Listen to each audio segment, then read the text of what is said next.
Shalom, salam damai sejahtera Bapak Ibu, Saudara dan Saudariku seiman.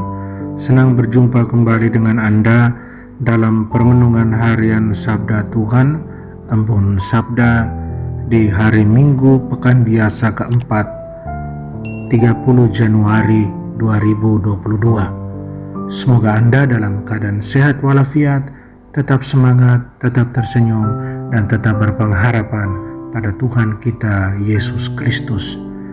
Anda selalu dalam lindungan kasih Tuhan. Buat saudara dan saudariku yang sakit, saya berdoa dalam nama Tuhan Yesus, Anda sembuh. Saudara dan saudariku, di hari Minggu Pekan Biasa keempat, gereja mengajak kita merenungkan bacaan pertama dari kitab Yeremia, bab 1 ayat 4-5, dilanjutkan ayat 17-19. Bacaan kedua dari surat pertama Rasul Paulus kepada jemaat di Korintus, bab 12 ayat 31 sampai bab 13 ayat 13. Dan bacaan Injil diambil dari Injil suci menurut Lukas, bab 4 ayat 21 sampai 30. Saudara dan saudariku, saya ajak Anda merenungkan tema keselamatan yang dari Tuhan itu untuk semua orang dan bukan untuk segelintir orang. Saudara dan saudariku yang terkasih dalam Yesus Kristus, apakah kita percaya bahwa Tuhan ingin bertindak melakukan sesuatu dengan kuasanya dalam hidup kita? Tuhan hadir dengan kuasa dan kekuatannya untuk membebaskan kita dari dosa dan dari keinginan yang menyakitkan, dari ketakutan, dari penindasan. Di seluruh kitab suci, kita bisa membaca di sana, kita bisa menyaksikan bagaimana Tuhan melakukan tindakan-tindakan besar untuk menyelamatkan umatnya dari kematian, dari kehancuran. Kita lihat contoh dari Bakhteranu yang menyelamatkan keluarganya dari banjir kejahatan yang telah menyebar ke seluruh negeri, hingga Musa dan orang Israel yang menyeberangi perairan Laut Merah yang terbelah. Kedua contoh konkret di atas menunjukkan bagaimana Allah menunjukkan kuasa dan kekuatannya buat umat manusia, menolong umat manusia. Demikian juga sepanjang kisah Injil. Hari ini khususnya, Yesus dia memuji orang-orang yang menaruh iman mereka kepada Tuhan karena mereka mengingat perbuatan-perbuatan besar dan menakjubkan yang telah dilakukannya berulang kali. Dalam Injil hari ini, Yesus memuji orang luar, orang non-Yahudi, dan penyembah berhala dari negeri lain, karena mereka telah mendengar tentang perbuatan besar Tuhan Allah Israel. Dan salah satu contoh yang Yesus sebutkan dalam Injil hari ini adalah soal Naaman, panglima tentara kafir dari Syria yang menderita kusta, penyakit yang melemahkan secara perlahan dan menggerogoti daging. Naaman ini mempunyai seorang budak perempuan yang adalah seorang wanita muda Yahudi yang beriman kepada Tuhan. Pada saat yang sama dia berbelas kasih, dia mencintai Naaman tuannya ini, sehingga kemudian membuat dia mendesak tuannya untuk mencari penyembuhan dari Elisa, nabi besar Israel. Ketika Naaman pergi ke tanah Israel untuk mencari obat kusta, Nabi Elisa memerintahkan dia untuk mandi 7 kali di sungai Yordan. Naaman marah pada awalnya, tapi kemudian dia bertobat dan mengikuti instruksi Nabi. Dengan melakukan itu, dia segera dipulihkan. Dia dipulihkan dengan tubuh dan jiwa yang baru. Saudara dan saudariku, mari kita lihat sedikit lebih dalam maksud dari penyembuhan Naaman ini. apa pentingnya kesembuhan Naaman bagi kita?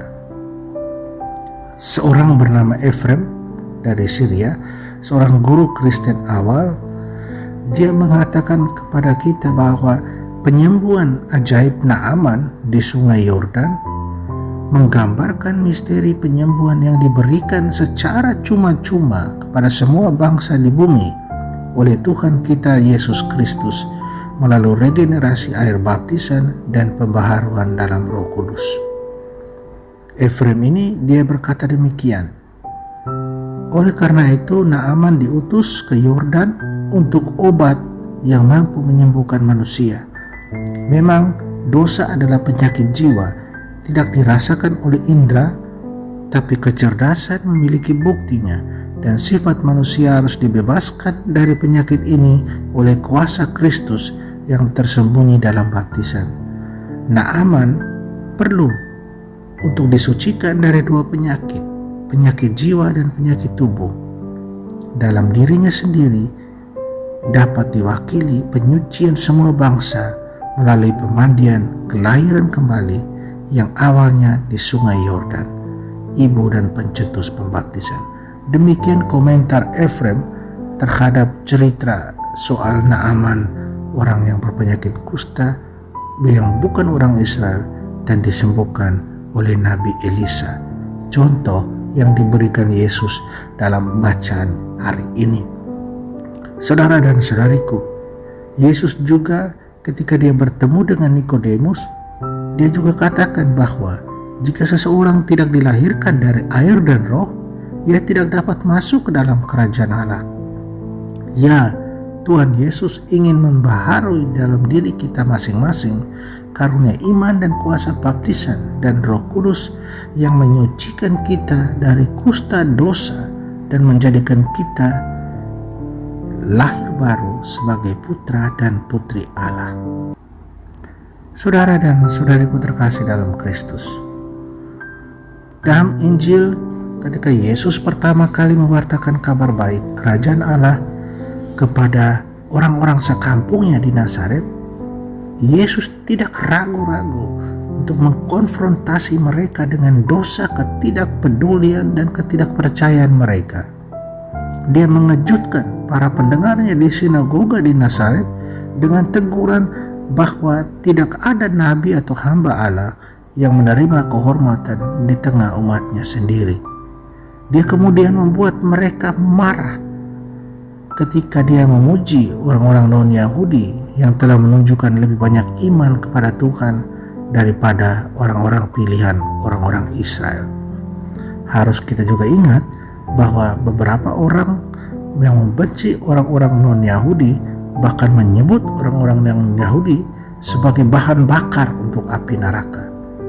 Sehingga pujian Yesus untuk orang luar sangat menyinggung telinga umatnya sendiri. Terus mengapa mereka tersinggung? Ya, mereka tersinggung karena mereka buta terhadap rencana penebusan Allah yang penuh belas kasihan bagi semua orang. Kata-kata teguran yang diucapkan Yesus disambut dengan kemarahan dan permusuhan. Mereka bahkan secara paksa mengusir Yesus dari kota mereka dan akan melukainya. Tetapi itu tidak terjadi karena dia berjalan di tengah-tengah mereka dan pergi. Ya, waktunya untuk penderitaan belum tiba. Saudara dan saudariku terkasih dalam Kristus, kita semua membutuhkan kasih karunia Tuhan dan pertolongan belas kasihan Tuhan setiap hari dan setiap saat dalam hidup kita. Kitab suci memberitahu kita bahwa tak berkesudahan kasih setia Tuhan, tak habis-habisnya rahmatnya, selalu baru setiap pagi. Kitab Ratapan bab 3 ayat 22-23. Tuhan memberikan kasih karunia pada orang-orang yang rendah hati, yang mencari Dia dengan iman yang penuh harapan dan dengan hati yang bertobat, yang ingin dibuat utuh dan bersih kembali. Tuhan Yesus akan membebaskan kita dari setiap kebiasaan berdosa jika kita mengizinkan Dia untuk membersihkan dan menyembuhkan kita. Jika kita ingin berjalan dalam kebebasan, dan bertumbuh dalam kasih dan kekudusan, maka kita harus dengan rendah hati meninggalkan jalan dosa kita dan tunduk pada instruksi Kristus.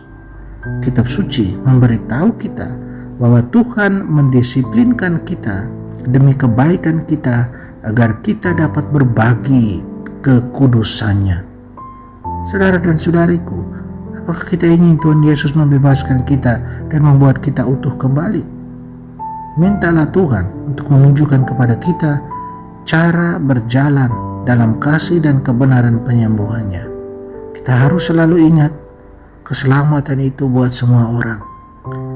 Mari kita wartakan itu sehingga kita selalu terbuka buat keselamatan Tuhan, baik bagi diri kita sendiri maupun bagi siapa saja yang mau datang kepada Tuhan dengan kerendahan hati. Amin. Mari kita berdoa mohon kekuatan dari Tuhan. Tuhan Yesus, ajari kami untuk mencintai jalan-jalan-Mu, agar kami cepat meninggalkan dosa dalam hidup kami. Jadikan kami utuh dan bersih kembali, sehingga kami dengan penuh sukacita melakukan kehendak-Mu. Bantulah dan tolonglah kami Tuhan. Amin. Mari kita mohon berkat Tuhan, Tuhan sertamu dan sertamu juga. Kita sekalian semua orang yang kita sayangi dan kasih, segala usaha, rencana karya kita dilindungi, dibimbing dan diberkati Allah yang Maha Kuasa, Bapa dan Putra dan Roh Kudus. Amin.